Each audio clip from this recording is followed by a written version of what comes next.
Assalamualaikum warahmatullahi wabarakatuh. Ananda ibu semuanya, semoga dalam keadaan sehat dan selalu semangat. Topik layanan bimbingan dan konseling kita sekarang yaitu kita akan membahas mengenai merokok membunuh. Namun sebelum kita masuk pada pembahasan materi, yuk saksikan dulu video berikut ini. Merokok merupakan aktivitas yang memiliki dampak buruk terhadap kesehatan individu, keluarga, masyarakat, dan juga lingkungan. Perilaku merokok sangat merugikan bagi diri sendiri maupun orang yang di sekitar kita. Merokok masih menjadi masalah yang belum terpecahkan hingga saat kini. Merokok telah mempengaruhi berbagai kalangan, baik anak-anak maupun orang tua. Pada remaja yang merokok, biasanya ingin menemukan jati dirinya melalui rokok. Remaja merasa sudah dewasa dan memiliki citra diri remaja saat ini. Sebagian besar remaja dalam mengkonsumsi rokok memiliki alasan yang melatar belakanginya, yaitu pengaruh teman, coba-coba, ingin terlihat gagah, menghilangkan stres, ataupun sudah menjadi kebiasaan. Ada beberapa faktor yang dapat mempengaruhi perilaku merokok, antara lain faktor psikologis. Sebagian besar perokok memiliki hubungan psikologis dengan merokok, karena mereka berpersepsi bahwa rokok dapat menghilangkan rasa stres. Faktor sosial. Tekanan sosial juga membuat banyak perokok pemula memiliki pandangan bahwa rokok bagi remaja merupakan perilaku simbolisasi, simbol dari kedewasaan, kekuatan, kepemimpinan, dan ketertarikan pada lawan jenis. Faktor genetik. Merokok bukan hanya tentang mengendalikan emosi, tapi itu hal buruk yang sering dilakukan. Baginya, merokok adalah tindakan sering terjadi tanpa berpikir panjang dan tidak sadar. Ketika seseorang melakukan sesuatu yang menjadi kebiasaan, jika dia tidak melakukannya, dia merasa ada sesuatu yang hilang. Seolah-olah hal itu sendiri memberikan kesenangan. Meski semua orang mengetahui bahaya merokok, namun merokok tidak pernah berhenti dan seolah menjadi perilaku yang masih dapat ditolerir oleh lingkungan. Oleh karena itu, untuk membantu mengatasi masalah rokok, perlu diadakannya penyuluhan kesehatan dan diadakannya acara seperti seminar tentang bahaya dan akibat merokok. Nah, sekarang apa itu rokok? Salah satu olahan tembakau dengan menggunakan bahan tambahan ataupun tanpa bahan tambahan. Rokok mengandung zat adiktif yang bila digunakan dapat mengakibatkan bahaya kesehatan bagi individu dan masyarakat. Bahaya merokok. Berbagai penyakit berbahaya dapat disebabkan oleh kebiasaan buruk ini. Tak hanya perokok aktif, rokok juga berbahaya bagi siapapun yang menghirup asapnya atau perokok pasif. Setiap rokok yang dihirup bisa meningkatkan risiko terkena berbagai penyakit seperti penyakit jantung, stroke, masalah kesuburan, dan gangguan pada paru-paru. Jenis kandungan yang berbahaya pada rokok. Yang pertama, nikotin. Zat stimulan yang dapat memperbaiki suasana hati serta meningkatkan daya ingat dan konsentrasi. Bisa menimbulkan efek adiksi atau kecanduan sehingga membuat perokok sulit menghentikan kebiasaan tersebut. Yang kedua, karbon monoksida. Zat ini kerap ditemukan pada asap knalpot mobil. Dapat menghalangi suplai oksigen ke seluruh bagian tubuh, memaksa jantung bekerja lebih keras, dan mengganggu kinerja paru-paru. Ketiga, tar. Zat ini dapat mempersempit saluran udara kecil di paru-paru atau bronkiolus yang bertugas untuk menyerap oksigen. Tar juga dapat merusak rambut halus atau silia yang berfungsi untuk mengeluarkan virus, kuman, debu, dan benda asing dari saluran pernafasan. Keempat, benzena.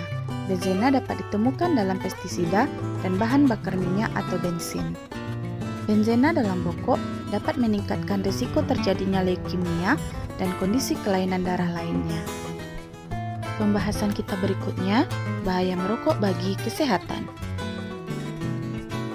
Yang pertama, gangguan kardiovaskuler.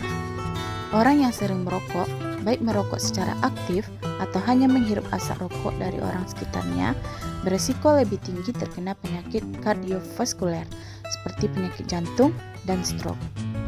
Kedua, kerusakan otak. Merokok dapat mengganggu perkembangan dan fungsi otak. baik pada anak-anak, remaja, maupun orang dewasa. Ketiga, penyakit mulut dan tenggorokan. Bau mulut, gigi bernoda, dan penyakit gusi merupakan efek yang kerap timbul akibat merokok. Keempat, penyakit paru-paru. Bahan-bahan kimia pada rokok berpotensi merusak sel paru-paru yang kemudian bisa merubah menjadi sel kanker. Kelima, penyakit lambung. Merokok bisa melemahkan otot yang mengontrol bagian bawah kerongkongan sehingga memungkinkan asam lambung naik ke kerongkongan. Kondisi ini dikenal dengan penyakit asam lambung. Keenam, tulang keropos atau rapuh. Racun pada rokok bisa menimbulkan kerapuhan pada tulang.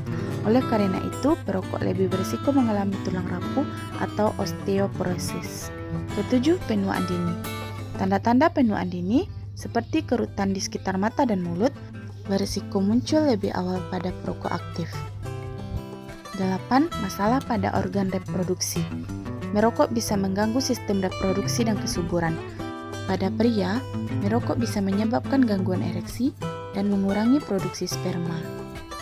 Dan yang terakhir, gangguan psikologis.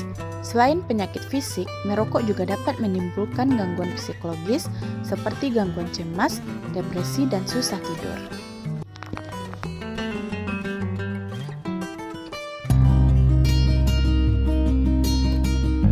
Namaku Guna.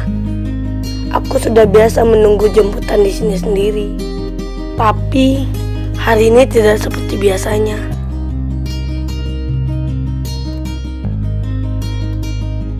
Mereka memanggilku berkali-kali untuk menghampiri mereka, mengajakku untuk duduk bersama daripada sendiri di pinggir jalan.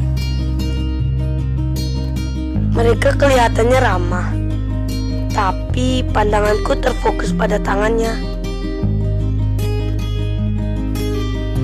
Dan saat itulah pertama kali aku ditawari rokok. Mereka bilang aku akan menjadi keren kalau mau mencoba. Dan sekarang malah ada satu kotak rokok di kantongku.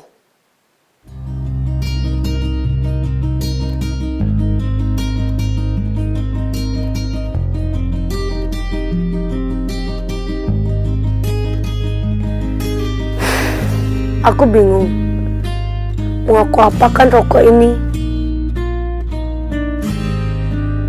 Apa benar aku bisa menjadi keren kalau merokok?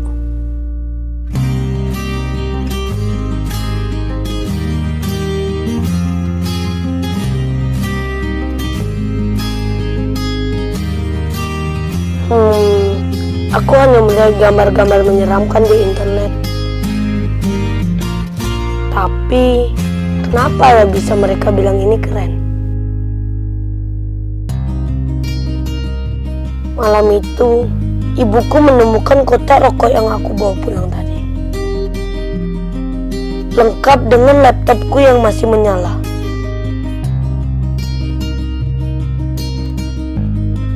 Awalnya, ia curiga kalau aku merokok. Ia pun langsung mempertanyakan rokok tersebut. Aku mencoba menjelaskan apa yang mereka bilang kepadaku. Awalnya ibuku marah, dan akhirnya aku jujur tentang kegalauanku akan merokok. Ibuku pun memberikan aku pengertian kalau aku harus berani bilang tidak. Sekarang semua jelas. Mereka bukanlah contoh yang baik. Aku harus berani menolak. Tidak ada hal baik yang bisa aku dapat dari rokok. Banyak hal lain yang bisa membuat kita keren, dan itu bukan rokok. Sekarang aku tahu harus aku apakan kotak rokok ini. Karena aku tahu keren gak harus ngerokok.